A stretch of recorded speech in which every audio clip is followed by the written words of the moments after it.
This is Canada, the United Kingdom, and Australia, three nations spread across three different continents. But despite the distance, one alarming truth connects them all. They are collapsing in exactly the same way. And now, the symptoms are impossible to ignore. Let's begin where the cracks are turning into a full-blown collapse. Canada. In Canada today, the average family can't afford a home in their own country. Home ownership has crashed 31% in a single generation. Compounding this issue, foreign buyers now hold a significant stake in the Canadian property market, owning up to 13% of it, more than at any point in history. But Canada isn't alone. In Britain, the foundation of the middle class has been gutted, manufacturing jobs gone, down 46% since 1990.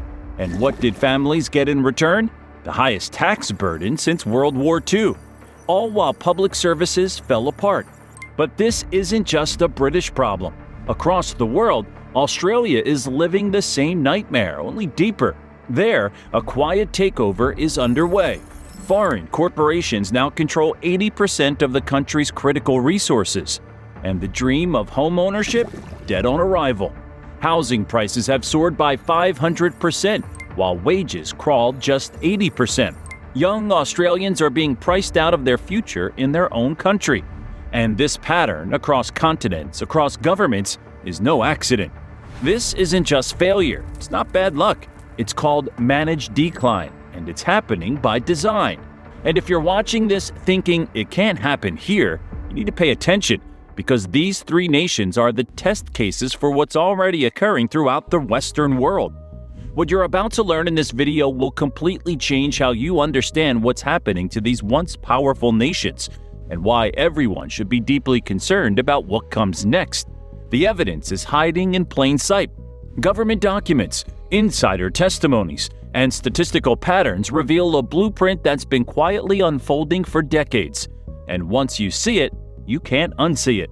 Most people have no idea that the collapse of these three nations follows a familiar historical pattern. Every empire throughout history has fallen in a similar way, from the inside out. Take ancient Rome. Most think it fell to barbarian invasions, but Rome's real decline began internally, through economic inequality that mirror what's happening across Canada, the UK, and Australia right now. By the 2nd century AD, as Rome's expansion slowed, the wealthy elite created massive estates worked by imported labor. This destroyed local Roman farmers, the backbone of the Republic, who were crushed by debt and displacement.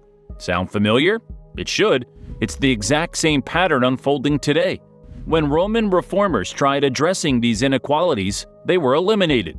The elites chose to get rid of reformers rather than give up their power. A key point to remember as we look at what's happening in these modern nations. Just as Rome faced demographic collapse in its final years, these three nations are experiencing unprecedented population shifts. Despite Canada importing over 480,000 migrants in 2024 alone, its fertility rate has plummeted to just 1.48 children per woman, far below the replacement level. The UK's fertility rate has crashed to 1.44, while Australia's sits at 1.5. These countries aren't growing naturally, they're being artificially repopulated while their middle classes vanish, exactly as Rome's did before its fall.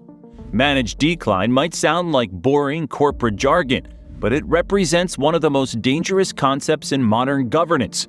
Originally a business term for companies beyond saving, it evolved into a strategy where maintaining appearances takes priority over actual solutions.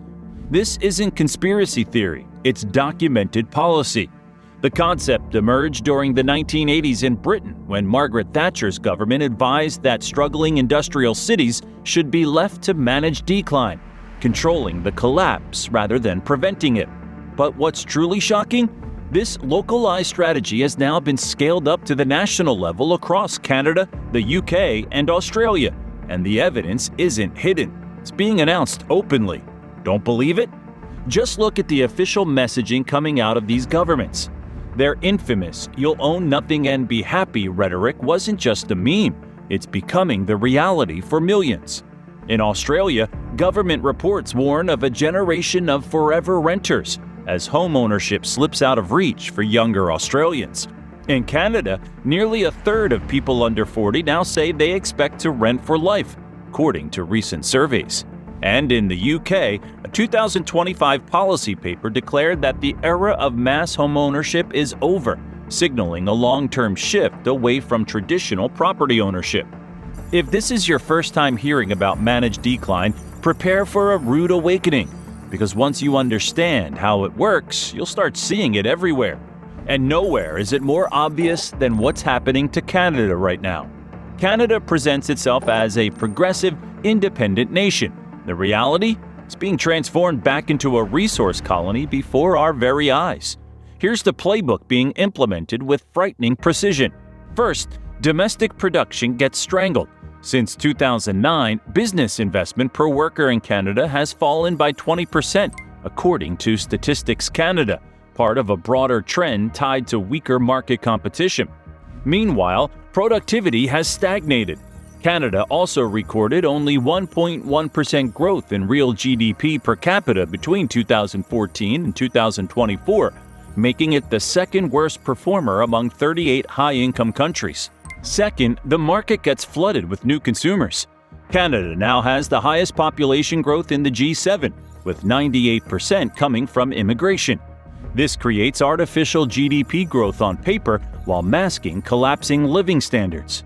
Meanwhile, the housing market has detached completely from economic reality. The average Toronto home now costs 11 times the median household income, more than double what financial experts consider remotely sustainable. Young Canadians aren't just unable to buy homes, they're spending up to 60% of their income on rent alone. The numbers are staggering. In March 2025, the average home price in Toronto hit $1.4 million, while Vancouver topped $1.7 million. Meanwhile, the median annual income in these cities hovers around $100,000. The math simply doesn't work anymore. And who's buying these properties?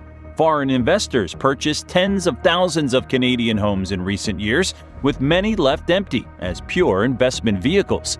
In fact, things got so bad that the federal government extended its foreign buyer ban to 2027. Statistics Canada data shows that non-residents owned about 7% of condos in British Columbia and 5.6% in Ontario. Clear evidence that investment demand has distorted housing supply. But wait, you might be thinking, isn't this just normal economic evolution? Think again. Most Canadians never even noticed when, back in 2015, former Prime Minister Stephen Harper publicly dismissed the middle-class prosperity platform as outdated. At the time, it sounded like political posturing. But in hindsight, it reads more like a warning, because what followed was a slow, calculated dismantling of the economic foundations that once upheld middle-class life in Canada. But here's the truly mind-blowing part. Canadian policymakers aren't failing to solve these problems. They're just ignoring the inevitable. When asked what happens if Canada's housing bubble finally bursts, analysts warned that it could trigger a financial crisis with ripple effects far beyond real estate. As Jacobin notes, Canada's housing market has become a tinderbox propped up by speculation, lax regulation, and blind faith in endless appreciation. If the bubble pops, it won't be a surprise. It'll be a disaster foretold. That's right, the system isn't broken. It's working exactly as designed. If you think Canada's managed decline is shocking, just wait until you see what they've done to Britain. It's the same blueprint, just a more advanced stage. And what you're about to discover will make you question everything you thought you knew about modern economics. The United Kingdom, once the workshop of the world and birthplace of the Industrial Revolution, is now experiencing the fastest deindustrialization of any developed nation in history. British manufacturing, which represented 30% of GDP in the 1970s, has collapsed to just 9% today. Meanwhile, London's financial services sector has exploded, creating enormous wealth for a tiny minority while the rest of the country withers. What makes Britain's situation particularly alarming is the tax burden citizens now face. UK residents endure the highest taxation levels in over 70 years, higher than in countries like Canada, Switzerland, and Ireland, yet receive deteriorating public services in return. and it's forecast to get even worse. Government projections show the tax burden climbing further in the coming years, setting new post-war records while offering little relief to a population already feeling squeezed. A closer look at the numbers tells the shocking story. The average British worker now loses 30 to 40% of their income to taxes when all direct and indirect taxes are calculated. Yet National Health Service waiting lists have hit 7.8 million people as of March 2025. Schools are crumbling with an estimated £13.8 billion repair backlog. And over half of Britain's roads, more than 107,000 miles, are now less than 15 years away from total failure. Where's all that tax money actually going? The most revealing statistic might be this. While ordinary Britons face crushing tax burdens, more than 72% of Britain's top corporations pay less than 10% effective tax through complex offshore structures. And these same corporations are snapping up the very infrastructure being neglected by the government. Thames Water, the utility serving 15 million people, is now majority owned by foreign investment funds, including entities from Canada, Abu Dhabi, and China. While the company has not paid dividends to external shareholders since 2017, it has continued internal payments to service its substantial debt. Across England, water companies are projected to distribute £14.7 billion in dividends by 2030, even as customers face increasing bills to fund essential infrastructure repairs and address sewage pollution. But the most terrifying part of Britain's managed decline? The erasure of property ownership.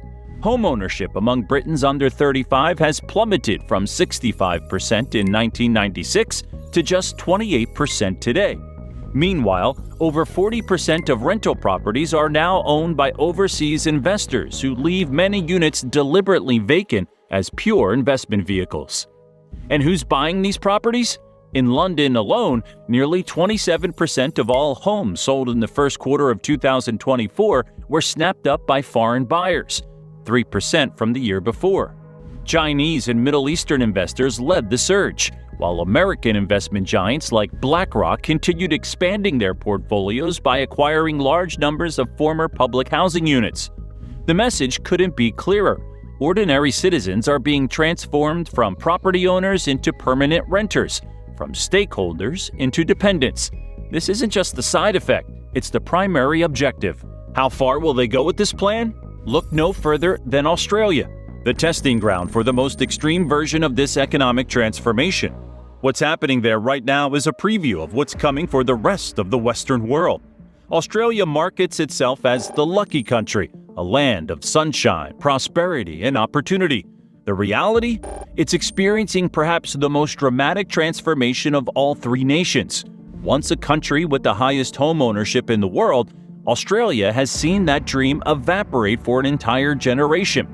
Housing costs in major cities have skyrocketed, rising over 3,400% since 1975, while median full-time wages have grown just 1,183% in the same period. The culprit? A deliberate policy of hyper-immigration coupled with foreign investment incentives that have transformed housing from shelter into financial assets. Internal government documents from 2018 reveal Australian Treasury officials acknowledged this was creating a two-tier society, but proceeded anyway because it was generating significant wealth for existing property owners. Let's put some hard numbers to this transformation. In 2023, foreign buyers purchased around $15 billion worth of Australian real estate, enough to spark serious concern about housing access for locals. In response, the government is now implementing a 2-year ban on foreign acquisitions of established dwellings starting in April 2025.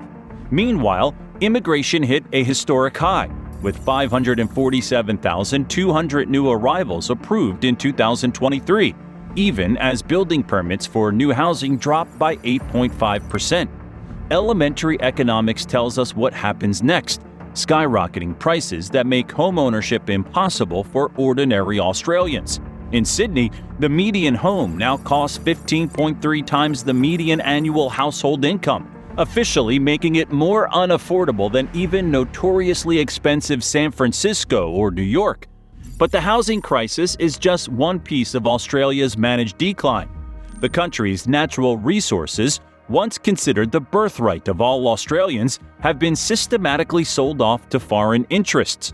Over 86% of Australia's mining industry is now foreign-owned, with China controlling the majority stake in key sectors. Over the past 2 decades, Sydney's population has surged by nearly 40%, reaching approximately 5.56 million in 2024. This rapid growth has outpaced infrastructure development, leading to significant strain on the city's transportation systems. Consequently, Sydney now ranks among the most congested cities in Australia, with drivers spending an average of 51 hours annually stuck in traffic. At this point, you're probably wondering, if this decline is so obvious, why aren't citizens in these countries rising up in protest? That's where the most ingenious part of this whole scheme comes in. What if we told you there's a psychological operation running alongside the economic transformation? One designed specifically to make resistance impossible. The real danger lies in how these same tactics are now appearing throughout the Western world. If you've noticed increasing political polarization, the demonization of national pride, and the criminalization of certain forms of protest, you're witnessing the early stages of the same control system. There's something even more disturbing happening alongside the economic transformation of these nations: a deliberate campaign to fracture social cohesion. Strong national cultures with shared values pose the greatest threat to managed decline because they create solidarity and resistance. The solution? Fragmentation. In all 3 countries, we've seen unprecedented efforts to reframe national identities as problematic or outdated, replacing them with competing interest groups. Divided populations don't organize effective resistance. Look at what happened in Canada when the truckers protested in 2022. The government didn't just disagree with them, they froze their bank accounts, seized their assets, and labeled them extremists. In Australia, when farmers protested against climate policies that threatened their livelihoods in 2023, the government deployed surveillance technology originally developed for tracking terrorists. And in Britain, the 2023 Public Order Act gives authorities sweeping powers to shut down any protest deemed disruptive, a term so vague it can apply to virtually any meaningful demonstration. The messaging is carefully crafted, too. In all 3 countries, government-funded media push identical narratives. Homeownership is outdated, national sovereignty is xenophobic, and opposing mass migration is racist. Anyone questioning these narratives finds themselves algorithmically suppressed on social media, excluded from mainstream platforms, and in some cases, investigated by authorities. Australia has perhaps gone furthest with its Online Safety Act, giving the government unprecedented power to remove content deemed harmful, a term so broadly defined it has been used to silence economic criticism. While no official takedown order has been confirmed, online commentators have alleged that videos critical of foreign ownership, particularly those highlighting Chinese stakes in Australian infrastructure, have quietly vanished from major platforms. One such viral video, which had amassed over 3 million views and cited only publicly available corporate filings, disappeared from YouTube without warning. Whether it was removed due to algorithmic enforcement or flagged under broad harmful content guidelines, the effect was the same: dissent erased.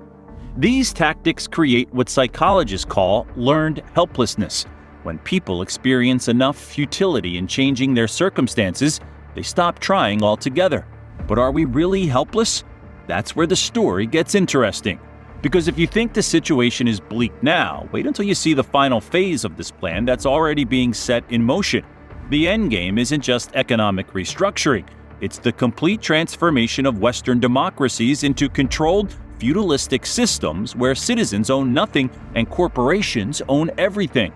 In Canada, the 15-minute city concept is being implemented in Toronto, Vancouver, and Montreal. In theory, it sounds benign. Everything you need within 15 minutes of your home. But in practice, it's about restricting movement and monitoring citizens. Toronto's pilot program already includes climate permits, limiting car usage to certain days of the week. In the UK, the Bank of England launched a CBDC pilot program in January 2025, with plans for full implementation by 2026.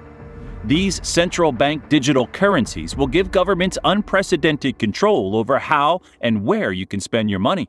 Imagine being unable to buy certain foods, products, or services because some algorithm deems them harmful to climate goals or socially problematic.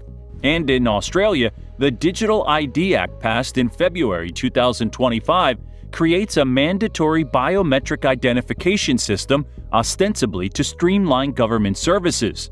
What they don't mention is that this system will track every interaction with government services, health providers, and financial institutions, creating a social credit infrastructure that mirrors China's controversial system. Now, this pattern isn't limited to just these three countries. The same warning signs are flashing across the Western world. Let's look at what's happening in the United States, for example. In 2010, the U.S. homeownership rate stood at 69%. By 2016, it had fallen to 63%, with the steepest declines among those under 35. Meanwhile, since 2020, institutional investors have purchased over 35% of single-family homes that hit the market in major metropolitan areas. For anyone living in Phoenix, Atlanta, or Charlotte, the transformation is impossible to miss. Nearly 1 in 3 homes in some neighborhoods are now owned by Wall Street firms and investment vehicles, often paying 20 to 50% above asking price to outbid individual families. BlackRock, Invitation Homes, and other institutional investors now control over 300,000 single-family rentals across the fastest-growing cities. But here's where things get even more concerning. These same investment giants received unprecedented Federal Reserve support during the 2020 financial interventions, effectively accessing billions in near-zero interest loans unavailable to average citizens. They then used this cheap capital to buy up housing at scale, creating artificial scarcity that drives up both property values and rents. The manufacturing sector tells a similar story worldwide. The U.S. has lost nearly 7 million manufacturing jobs since 1979, with over 60,000 factories closing just since 2001. Meanwhile, foreign ownership of industrial capacity has reached record levels across Western nations. Perhaps most concerning are the parallels in land ownership. Foreign investors now control over 40 million acres of American farmland, an area roughly the size of Florida. Chinese firms alone have increased their holdings by 405% since 2010. But isn't this just the free market at work? How about you look behind the curtain? In 2023, Congress had the opportunity to restrict foreign purchases of farmland near military installations. Instead, they expanded loopholes, allowing continued acquisition through complex corporate structures. This isn't incompetence. It's by design.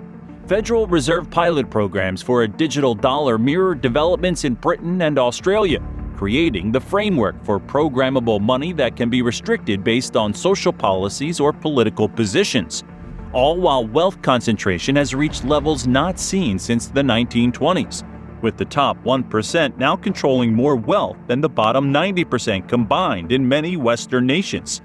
What makes this transformation so insidious is the illusion of democratic choice.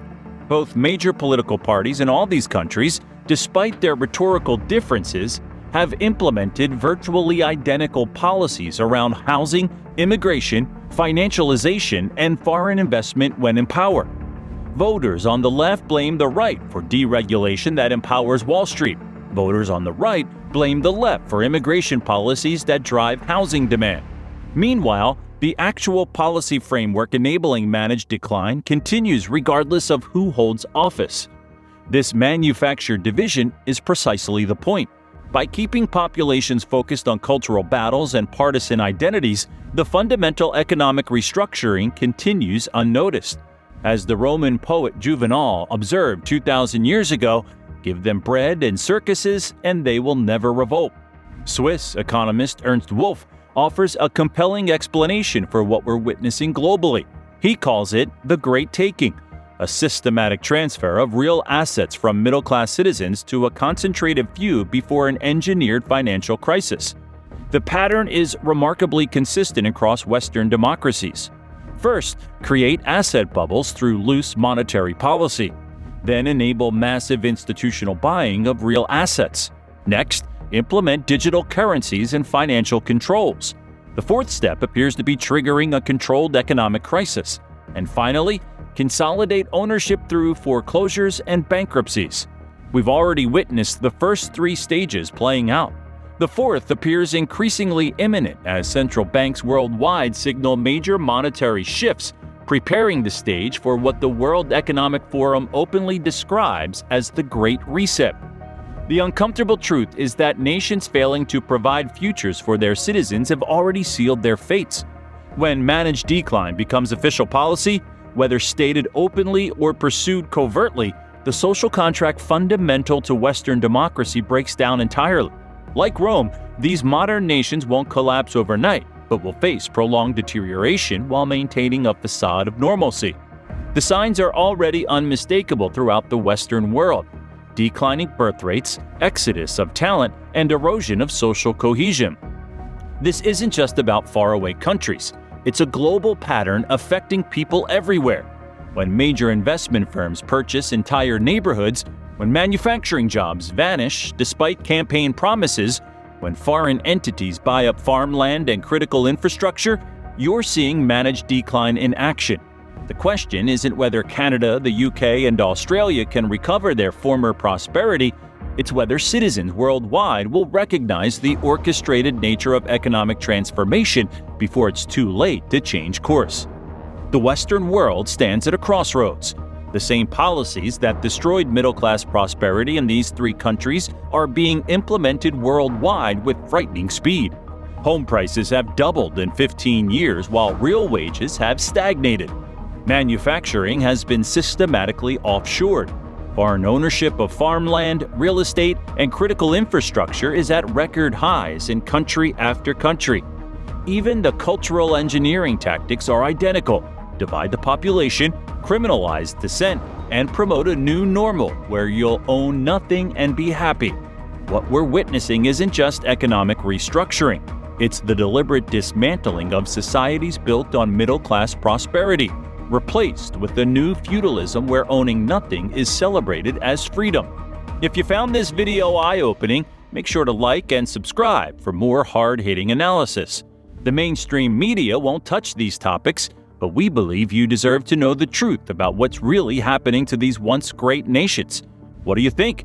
Is the collapse of Canada, UK, and Australia really happening by design, or is this just coincidence? Let us know your thoughts in the comments below. If you enjoyed this video, check out China's collapse into poverty is worse than you think, right here. Don't forget to subscribe and tap that notification bell so you never miss our upcoming videos. Thanks for watching.